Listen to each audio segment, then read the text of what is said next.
मैं यही आपसे जानना चाहता हूं अपने व्यूअर्स के लिए, खास करके देश की जनता को जागरूक करने के लिए, कि क्या सरकार की जो रणनीति है और वायरस को और प्रोटीन को, इसके प्रोटीन को तोड़ने के लिए जो रणनीति अपनाई जा रही है, क्या यह रणनीति मुकम्मल है या फिर अंधेरे में तीर मारने की कोशिश हो रही है? आप विस्तार से समझाएं।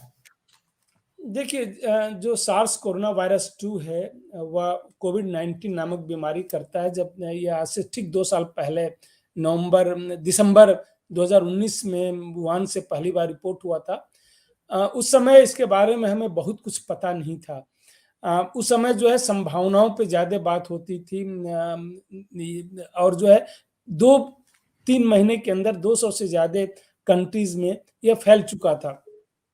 धीरे-धीरे एविडेंस जनरेट होते गए। सरकारें जो है जो एविडेंस होती है उनको और उनके जो सलाहकार होते हैं वो उन पे चलती है।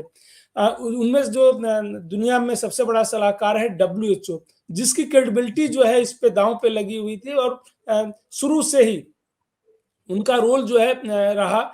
जैसे मैं अभी तक हमें नहीं पता चल पाया कि इसकी उत्पत्ति कैसे हुई। ये जो है ऐसी संस्थाओं का सबसे बड़ा रोल होता है।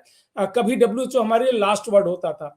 तो वह जो सलाह देते हैं पूरी दुनिया के लिए देते हैं, और ज्यादातर लोग एविडेंस नहीं होता है तो ये मान के चलते हैं कि जो डब्ल्यूएचओ कह रहा है वह सही है।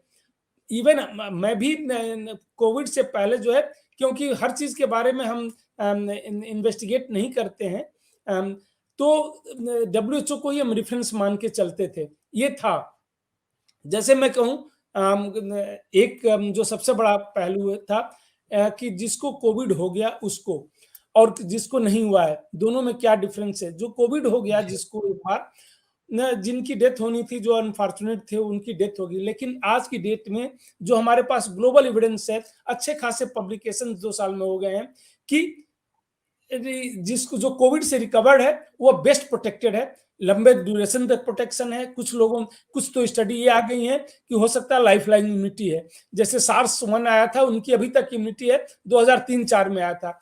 तो ये पब्लिकेशन आया, लेकिन इसको समझने में डब्ल्यूएचओ को 1.5 साल लगा। वह जो है मई महीने में इस साल जाके उन्होंने कहा कि हाँ, नेचुरल इन्फेक्शन भी जो है उसके बराबर ही प्रोटेक्शन दे रहा है, वैक्सीन के बराबर प्रोटेक्शन दे रहा है। ये उनका मई महीने में जो एडवाइजरी जारी हुई, इतने दिनों बाद हम लोग इतने दिनों से कह रहे थे कि नेचुरल इन्फेक्शन वालों को जो है शायद वैक्सीन की जरूरत नहीं पड़ेगी, बट चूंकि उनका रिकमेंडेशन उसके बाद भी जो है ये नहीं था कि उनको वैक्सीन मत दो। इनका रिकमेंडेशन डब्ल्यूएचओ का था कि सबको वैक्सीन लगाओ। तो ये शुरू से वैक्सीन के फेवर में रहा है। हम लोग चूंकि एज ए साइंटिस्ट या पब्लिक हेल्थ डील करते हैं, संक्रामक रोग डील करते हैं, तो हम हमेशा रिस्क बेनिफिट देखते हैं, कहाँ पे ज्यादा रिस्क है, कहाँ पे ज्यादा बेनिफिट है। तो शुरू में ही देखने को मिला कि इवन इन दिस कंट्री, छोड़िए, जैसे मैं धारावी का एग्जाम्पल दे दूं। धारावी में पिछले साल अगर आपको याद होगा, मार्च अप्रैल मई में धारावी का हर कोई जिक्र करता था। उस समय 2 ही जिक्र हो रहे थे, एक धारावी का और एक ये मरकज वालों का। सारी मीडिया हाईलाइट कर रही थी कि जैसे मरकज वालों ने हर जगह फैलाया हो, और धारावी में एक जियोग्राफिकल लोकेशन से जो है, मुंबई में धारावी सबसे बड़ा स्लम है, एशिया का सबसे बड़ा स्लम है, 9 लाख के आसपास पॉपुलेशन है। तो वहां से केसेस बहुत ज्यादा आ रहे थे। दुनिया में एक जियोग्राफिकल एरिया से उतने केसेस नहीं आ रहे थे, बट इस बार क्यों नहीं आए? अभी देखा जाए, अभी जब सेकेंड वेव आया तो धारावी से उस तरीके से नहीं आए। 90% केसेस जो है हाई राइज बिल्डिंग से है। तो एक इनडायरेक्ट इंडिकेशन था कि वहां पे जो है नेचुरल इन्फेक्शन इतना ज्यादा हो गया था। हमें पता कैसे चलता है कि नेचुरल इन्फेक्शन हुआ है? सीरो सर्वे से। जुलाई 2020 में जो सीरो सर्वे हुआ था, उसमें पता चला था कि मुंबई में करीब 55%, अरे मुंबई में सिर्फ 16% के आसपास सीरो पॉजिटिविटी है, मतलब लोगों को इन्फेक्शन हुआ, जबकि धारावी में 55%। तो जो धारावी में कंट्रोल हुआ था उससे हुआ था। ठीक है, शुरू में जो भी एक्शन हो वो तो कहे जा सकते हैं कि उस समय एविडेंस नहीं थे, इसलिए जो है हम संभावनाओं पे कर सकते थे। आज की डेट में हमारे पास काफी एविडेंस जनरेट हो चुका है, अच्छे हाई इम्पैक्ट जर्नल में पब्लिश हो चुका था। फिर भी डब्ल्यूएचओ का रिकमेंडेशन, इवन ओमिक्रॉन पे जो लेटेस्ट रिकमेंडेशन कि इम्यूनिटी को बाईपास कर रहा है, थर्ड बूस्टर लगने के बाद भी हो रहा है। अभी थर्ड बूस्टर लगे हुए महीने भी नहीं हुए हैं किसी को, जिनको लगा है थर्ड बूस्टर, उसको भी बाईपास कर रहा है। फिर भी जो रिकमेंडेशन है कि सबको वैक्सीन लगा दो, उसमें कहीं भी ये नहीं है कि जिनको इन्फेक्शन हो गया है तो समहाउ जो है WHO जो है शुरू से कुछ चीजों को इग्नोर करता रहा है ये। और जो सरकारें चलती हैं, ज्यादातर सरकार जो है सबसे पहला जो है, क्योंकि इंटरनेशनल हेल्थ को ये डील करते हैं तो उनसे लेके चलती हैं। तो कई बार सरकार जो है जो निर्णय लेती है कि इंटरनेशनल क्या रिकमेंडेशन है, कि कल जो है अगर कोई क्रिटिसाइज भी करे तो जो है उस पे जो है हम ये कह दें कि नहीं ये इंटरनेशनल जो है ये। तो सब कुछ तो सही नहीं कहा जा सकता है, लेकिन अगेंस्ट जो है गाइडलाइंस, हम कहें कि सब कुछ अगेंस्ट गाइडलाइंस है, ऐसा नहीं है। वह जो है एज ए एक्सपर्ट हम लोग जरूर बोलते हैं कि नहीं है, क्योंकि एविडेंस, हम जो है लोकल एविडेंस की बात करते हैं। हम इसी दिल्ली की मैं बात करूं, अचानक केसेस कैसे कम हो गए थे और इस समय क्यों बढ़ने लगे हैं ओमिक्रॉन आने से पहले? क्या वैक्सीनेशन 5% भी वैक्सीनेशन नहीं हुआ था? और तो नेचुरल इम्यूनिटी जो है जिस तरीके से प्रोटेक्शन दे रहा है आपको, जो है री इन्फेक्शन होने के चांसेस कम है। री इन्फेक्शन होने के अगर होता भी है तो सीवियरिटी ऑलमोस्ट न के बराबर होती है। डॉक्टर साहब, इसमें एक छोटा सा एक क्वेश्चन है कि ये जो आपकी इम्यूनिटी आई धारावी में, आपने जिसको कहा, भारत में पॉपुलेशन डेंसिटी 435 है पर किलोमीटर स्क्वायर, अमेरिका में 35 है, ऑस्ट्रेलिया में 2 है। तो क्या ऐसा तो नहीं है कि हाई पॉपुलेशन डेंसिटी की वजह से कम्युनिटी, ये जो जीरो पॉजिटिविटी होती है, ये ज्यादा बढ़ जाती है? और अगर यही कारण है कि इंडिया में इसका वो फेज नहीं देखा गया जो ब्रिटेन में मिला, अमेरिका में मिला, क्या ये फैक्टर है? बिल्कुल यही फैक्टर है। ये डिजीज जो है फैलती कैसे है, पर्सन टू पर्सन फैलती है, तो जितना डेंसिटी ज्यादा रहेगा उतनी तेजी से। अब देखिए स्वीडन कंट्री है, स्वीडन में जो न कभी लॉकडाउन नहीं लगा है, स्वीडन ने, उसको लोगों ने क्रिटिसाइज किया, दुनिया की सबसे जो है हेल्दी कंट्री में से एक है, इंफ्रास्ट्रक्चर इतना अच्छा है, और उन्होंने कहा था कि शायद सब में स्प्रेड हो जाएगा तो ये जो है जल्दी हम इस पर कंट्रोल कर लेंगे। वो चाहते थे स्प्रेड हो, फिर भी उनके सीरो सर्वे बताते रहे कि वो नहीं हो पा रहे थे। उनके यहाँ शुरू में थोड़ी डेथ ज्यादा हो गई, क्योंकि ये जो नर्सिंग होम, जहाँ पे ओल्ड एज होम, उनके उसको नर्सिंग होम वो बोलते हैं, वहां पे जब इन्फेक्शन गया तो वहां पे चूंकि वो ओल्ड एज होम वाले एक साथ रहते हैं, एक जगह पे रहते हैं, तो वहां पे डेथ शुरू में होगी, इसीलिए कि इन्होंने लॉकडाउन नहीं लगा, क्रिटिसाइज किया गया। लॉकडाउन लगाने के बाद भी अगर नर्सिंग होम में जाता तो वही होता, क्योंकि अगर उस जियोग्राफिकल एरिया में, जब हमारे यहाँ फर्स्ट लॉकडाउन लगा था तो बिल्कुल कर्फ्यू था। आप देखें जो 25 मार्च 2020 को लॉकडाउन लगा जिस दिन, उस दिन बिल्कुल उसके बाद से कर्फ्यू जैसा था, सिर्फ एसेंशियल सर्विस के लोग जा रहे थे। फिर भी धारावी में जो है इन्फेक्शन कहीं से नहीं रुक रहा था, किसी लेवल पे जा रहा था। एक इसका काउंटर क्वेश्चन ये है कि अगर ये सच है तो फिर CFR हमारा क्यों नहीं बढ़ा? CFR इंग्लैंड में ज्यादा, इटली में ज्यादा, सब जगह ज्यादा था। हमारा CFR पीक पे आया 2.7 पे और फिर नीचे आने लगा। तो इसकी वजह क्या थी कि हमारे यहाँ लोगों मौत भी उतनी नहीं हुई कंपैरेटिवली?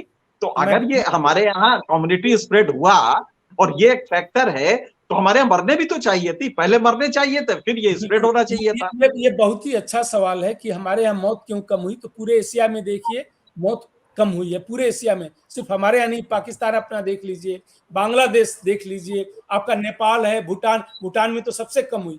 क्यों? क्योंकि कोविड जो है एल्डरली को सबसे ज्यादा इफेक्ट करता है।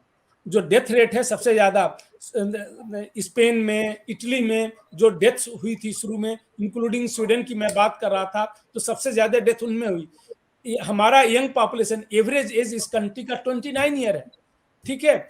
हमारे जो है करीब 8% पॉपुलेशन जो है 60 से ऊपर है, वहां पे 25% पॉपुलेशन 60 से ऊपर है।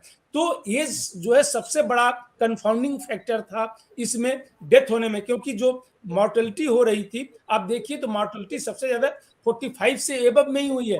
45 और से लेकर और 18 साल के बीच में बहुत ही कम है, और 18 से नीचे ऑलमोस्ट बहुत ही न के बराबर है। कहाँ वहां 1.5% मर रहे हैं। आप केस फैटेलिटी रेट देखिए, पूरी दुनिया का अगर डेटा देखें तो 1.5% के आसपास है, हमारी कंट्री में भी 1.4% के आसपास है overall case fatality rate.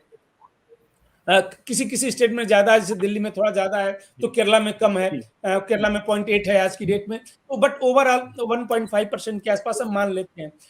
1.5%, but वह जो है अगर 45 ईयर्स के ऊपर ही 1.5 के आसपास है। लेस देन 18 ईयर जो है 1.5% नहीं, 0.0002 मतलब पर मिलियन, हर 10 लाख में 2 डेथ होती है, जबकि हर 10 लाख में 15,000 अगर ससेप्टेबल पॉपुलेशन है। मेरे हिसाब से ससेप्टेबल होता है जिसको या तो वैक्सीन भी नहीं लगा है या कोविड नहीं हुआ है। कोविड अगर हो गया है, जिनकी डेथ होनी थी हो गई, जो बचा हुआ है वह बेस्ट प्रोटेक्टेड, आज की डेट में जो एविडेंसेस हैं वह बेस्ट प्रोटेक्टेड पर्सन है। उसके बाद चूंकि वैक्सीन जो है सीवियरिटी और डेथ कम करती है, जो एविडेंसेस अभी तक हैं हाँ, ओरिजिनल वुहान के अगेंस्ट अच्छी खासी कर रही थी, डेल्टा के अगेंस्ट वो काफी कम हो गया जो डेथ जिस तरीके से हो रही थी।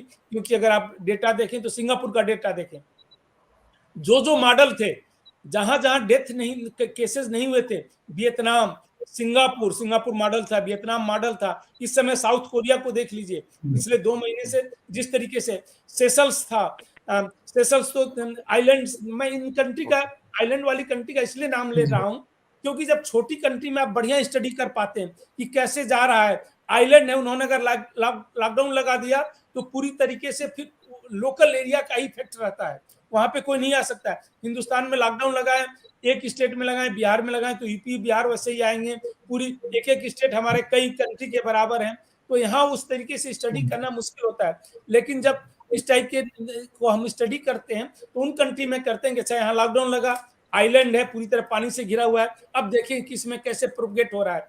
सेशल्स उसका एग्जाम्पल है, 115 छोटे छोटे आइलैंड की कंट्री है सेशल्स, छोटी कंट्री है।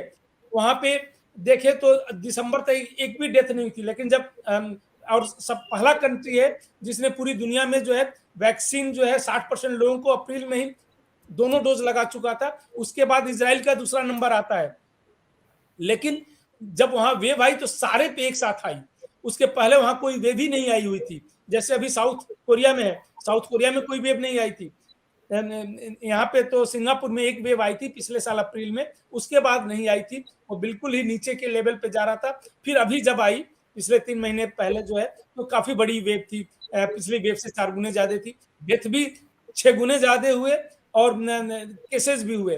तो इसलिए क्योंकि जब डेल्टा वेरिएंट में जहां पे नेचुरल इन्फेक्शन पहले से नहीं हुआ था वहां पे वैक्सीन भी उतना कारगर नहीं रहा, बट ये वैक्सीन जो सीवियरिटी और डेथ रोकने में कारगर था, ओरिजिनल वुहान में काफी ज्यादा था। इसीलिए अभी वो भी चर्चा हो रही है कि ये जो बूस्टर हम अभी लगा रहे हैं उसका क्या बेनिफिट होगा, अगर देना ही है तो नए वेरिएंट से शायद फायदा हो सकता है। डॉक्टर साहब इसी पे आप आता है, 2 दिन पहले जो आपका स्टेटमेंट आया उसने गवर्नमेंट ऑफ इंडिया को हिला दिया, जब आपने ये कहा कि भाई ये जो आप पॉलिसी बना रहे हैं वैक्सीनेशन की इस समय, वो प्यूटेटिव और बहुत ही एम्पिरिकल स्टडी पे नहीं हुआ है, ये आपका बेसिक बर्डन ऑफ आपके एक्सरसाइज था, बर्डन ऑफ स्टेटमेंट था।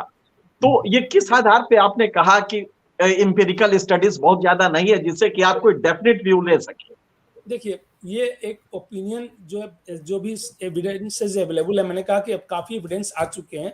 जैसा मैंने बताया कि देखिए उसको मैंने उसमें बताया भी था, पीटीआई ने उसको भी किया था, प्रकाशित भी किया था, तो बाकी न्यूज ने उसी से लिया था कि एडल्ट में 1.5% हो रहा है, तो करीब 15,000 अगर ससेप्टेबल पॉपुलेशन में डेथ हो रही है, बच्चों में 2 की डेथ हो रही है। कुछ वैक्सीन एसोसिएटेड प्रॉब्लम होती हैं, आल्दो बहुत रेयर होती हैं। वैक्सीन एसोसिएटेड जो है वो 10 से 15 कोई जीबी सिंड्रोम होता है या कार्डियक इन्फ्लेमेटरी डिजीज होता है। अब तो फाइजर मॉडर्ना को सीडीसी ने कहा है कि वो अपने लिफलेट पे लिख के दें कि कार्डियक इन्फ्लेमेटरी डिजीज हो सकती है, तो वह जो है बट बहुत ही रेयर होती है, 10 से 15। या ब्लड क्लॉटिंग होती है, यंग एज में कुछ लोगों की डेथ हुई। पूरा यूरोप ने हमारे कोविशील्ड को इसीलिए बैन कर दिया क्योंकि ब्लड क्लॉटिंग करता है, तो बट रेयर होता है, बहुत ही रेयर है। पब्लिक हेल्थ में हम हमेशा रिस्क और बेनिफिट का एनालिसिस करते हैं। जब रिस्क देखिए कि कितना है, तो 10 से 15 लोगों की अगर मान लीजिए सीरियस इवेंट आता है, लेकिन अगर वैक्सीन 80 to 90% सेव कर रहा है, तो जो 15,000 लोग एडल्ट में मर रहे थे उसमें से करीब 13 से 14,000, 80 to 90% मीन्स 13 से 14,000 हम बचा सकते हैं लाइफ, अगर वैक्सीन वहां इफेक्ट है। तो 10 अगर प्रॉब्लम भी होती है तो उसको हम बियर कर सकते हैं। बच्चों के केस में ऐसा नहीं था, बच्चों के केस में कि पर मिलियन जो है, और मैं आज से नहीं पिछले 6 महीने से बोल रहा हूं कि बच्चों के केस में जो है 2 पर मिलियन, हर 10 लाख में 2 डेथ हो रही है, यहाँ 15,000 डेथ नहीं हो रही है। तो यहाँ पे कौन सा बेनिफिट एडिशनल आने वाला है, ये साइंस में समझ नहीं आ रहा है। इसलिए मैंने कहा था इस पे विचार करना चाहिए। कुछ कंट्री ऑलरेडी देना शुरू कर चुके हैं, पिछले 5 महीने से यूएस लगा रहा है। ऐसा तो नहीं कि वहां डेथ बढ़ गई हो, क्योंकि अगर बच्चों में रिस्क बेनिफिट मैं कर रहा हूं तो कोविड से तो कम है, वैक्सीन एसोसिएटेड यहाँ पे 10 जो है बहुत ज्यादा हो जाता है, एडल्ट के केस में 10 बहुत ही कम है रिस्क बेनिफिट एनालिसिस करें। तो ये कंसर्न था मेरा कि हमें जो है कम से कम बच्चों के केस में थोड़ा ज्यादा ही सेंसिटिव रहना चाहिए। प्रॉब्लम ये है कि अगर लोगों का विश्वास इनसे टूटेगा तो वैक्सीन से, तो हमारी बाकी वैक्सीन प्रोग्राम का इफेक्ट ना हो। जो बच्चों को हम वैक्सीन देते हैं, जिसको बड़े मेहनत से हम लोगों ने पिछले 30% से 80-90% पहुंचाया है, उससे हमने पोलियो को खत्म किया, और ये तो उस पर प्रभाव पड़ सकता है अगर लोगों का विश्वास यहाँ। तो इसलिए हमने कहा कि इरेशनल यूज नहीं होना चाहिए। कई बार फार्मास्यूटिकल कंपनी दबाव बनाते हैं, सब पे बनाते हैं, बट वो उनका काम है, वो बनाते रहेंगे, बट हम लोग जो है उस दबाव को झेलने की हमारे अंदर क्षमता होनी चाहिए, और जो है ऑनेस्ट हमें जो है कम से कम उसमें ईमानदारी बरतनी चाहिए। बड़ा अच्छा आपने ये किया। अभिषेक, अगर तुम्हारी इजाजत हो तो एक सवाल और पूछ लें। जी जी जी, मैं जा रहा हूं, मेरा फोन बज रहा है लगातार। बस एक आखिरी सवाल कि जैसे कि उदाहरण के लिए आपने बिल्कुल सही कहा, ये कंसर्न तब से मैं भी कंसर्न हूं कि जैसे कि कोवैक्सीन है, कोवैक्सीन का जो रियल वो हुआ है वो सिर्फ 525 बच्चों पे हुआ है, वो भी 3 कैटेगरीज में बांट के, 2 to 12, 12 to 15, 15 to 18। मतलब एक कैटेगरी में ज्यादा से ज्यादा 150-200 बच्चे रहे हैं।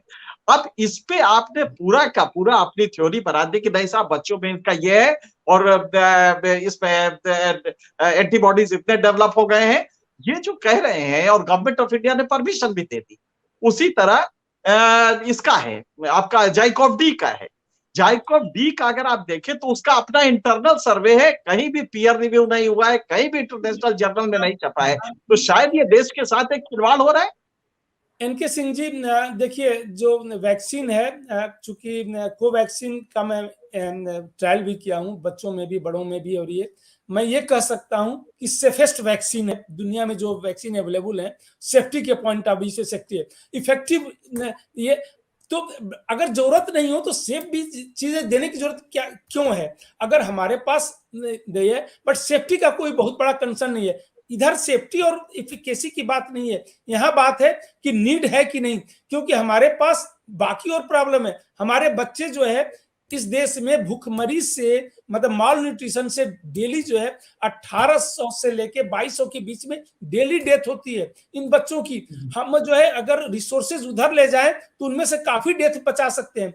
कोविड से बच्चे नहीं मर रहे हैं, तो इसलिए जो है हमें वेट करना चाहिए, कहीं कल कुछ हो जाता है। रिसर्च करना एक अलग बात है, क्लिनिकल ट्रायल हम कर रहे थे कि कल कोई नया ऐसा वेरिएंट आता है जो बच्चों में प्रॉब्लम करने लगे तो आप जरूर दें। उस समय मैं भी कहूंगा, बढ़ के कहूंगा कि नहीं कुछ तो लाइफ हम सेव कर सकते हैं। लेकिन ठीक है, जो एविडेंसेस उनको दिया गया होगा उस बेसिस पे आया होगा। मैं अपनी एविडेंस की बात कर रहा हूँ, कोई जरूरी नहीं है कि जितना मुझे नॉलेज है वह जो ही सब कुछ है। मुझसे ज्यादा नॉलेज के लोग होंगे और उन्होंने बताया होगा। Thank you very much. आप लोग कंटिन्यू करें, मैं फिर कभी आप लोगों के साथ बैठूंगा। Thank you.